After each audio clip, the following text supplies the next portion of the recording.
बांग्लादेश में तख्ता पलट के पीछे पाकिस्तान की क्या भूमिका थी? क्या चीन को नाराज करना शेख हसीना के लिए एक बड़ी गलती साबित हुई? कहीं अमेरिका की आंखों में तो नहीं खटक रही थी शेख हसीना? आज जानेंगे बांग्लादेश में सत्ता परिवर्तन की पूरी कहानी। नमस्कार, आप देख रहे हैं न्यूज स्टेट। मैं हूं आपके साथ अरुण सुंदराल। बांग्लादेश में पिछले दिनों उग्र हुए छात्र आंदोलन के पीछे कट्टरपंथी संगठन जमात ए इस्लामी का हाथ माना जा रहा है। इसे पाकिस्तान की खुफिया एजेंसी आईएसआईएस का न सिर्फ करीबी बल्कि कठपुतली भी माना जाता है। वहीं हसीना के सत्ता छोड़ते ही विपक्षी नेता खालिदा जिया की रिहाई के भी आदेश दे दिए गए। खालिदा जिया का झुकाव भी चीन और पाकिस्तान की तरफ रहा है। उनकी पार्टी बांग्लादेश नेशनलिस्ट पार्टी जमात ए इस्लामी की सहयोगी है, तो ऐसे उनकी रिहाई बांग्लादेश का वर्तमान और भविष्य दोनों ही बयां कर रही हैं। बांग्लादेश की नई सरकार का झुकाव किस तरफ होगा, इसका अंदाजा लगा पाना ज्यादा मुश्किल नहीं है।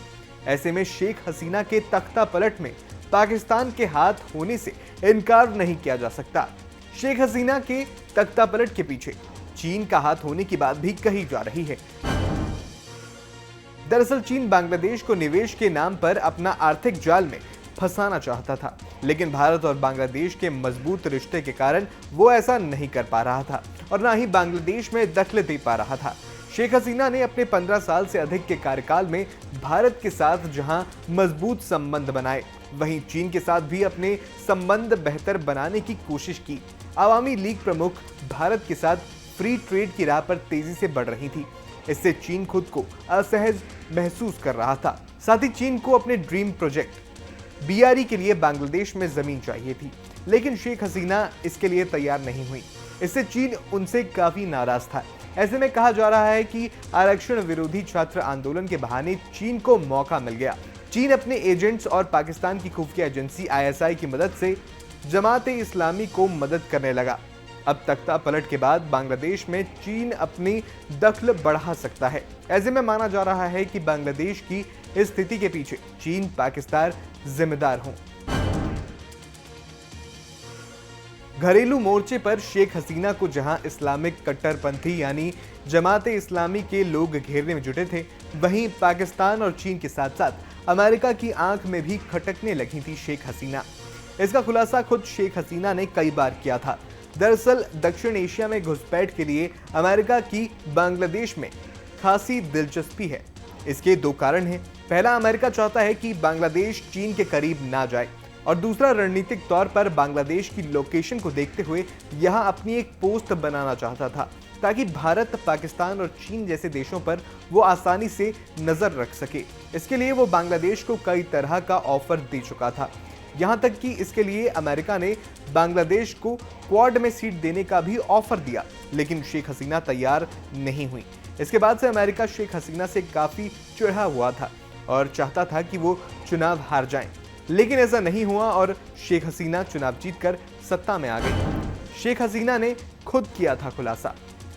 इसी साल मई में शेख हसीना ने खुलासा किया था कि उन्हें एक विदेशी मुल्क से ऑफर मिला था कि अगर वो उनसे बांग्लादेश में एयरबेस बनाने देती हैं तो चुनाव में उनकी आसानी से वापसी करा दी जाएगी। शेख हसीना ने कहा था कि अगर वो उस खास देश को बांग्लादेश में एयरबेस बनाने की अनुमति देती तो उन्हें कोई परेशानी नहीं होगी। बातों बातों में किसी देश का नाम लिए बिना उन्होंने कहा था कि ऑफर एक व्हाइट मैन की तरफ से आया था। उन्होंने कहा था, व्हाइट मैन ने मुझे धमकी देते हुए कहा था कि ऐसा न करने से उनकी सरकार हमेशा संकट में रहेगी, लेकिन मैंने इसकी चिंता नहीं की।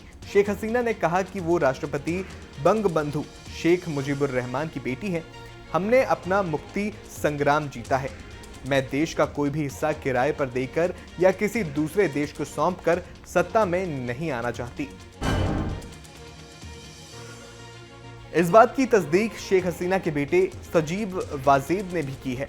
वाजेद का कहना है कि उनकी मां की सत्ता जाने और देश छोड़ने के पीछे बाहरी शक्तियों का हाथ है। वाजेद ने इशारों इशारों में कहा कि पाकिस्तान की तरह अमेरिका भी बांग्लादेश में मजबूत सरकार नहीं चाहता। उसकी इच्छा बांग्लादेश की सरकार को कमजोर करने की है, एक ऐसी सरकार जिस पर उनका नियंत्रण हो।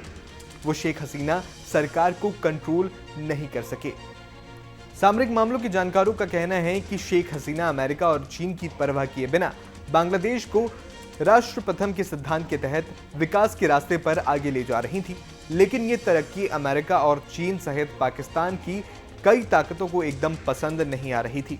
कई राजनीतिक नेताओं की हत्याएं और साथ ही खास लोगों के घरों को जलाना ये कहीं से शांतिपूर्ण प्रदर्शन तो नहीं लग रहा। ये किसी भी तरह से छात्र आंदोलन तो नहीं नजर आ रहा, बल्कि कट्टर इस्लामी ताकतों का खतरनाक शक्ति प्रदर्शन है। वक्त के साथ साथ ये परतें धीरे धीरे खुल जाएंगी। आपको ये वीडियो कैसा लगा हमें कमेंट बॉक्स में जरूर बताएं। न्यूज नेशन अब व्हाट्सएप पर खबरों के ताजा अपडेट के लिए न्यूज नेशन के इस क्यूआर कोड को स्कैन करें।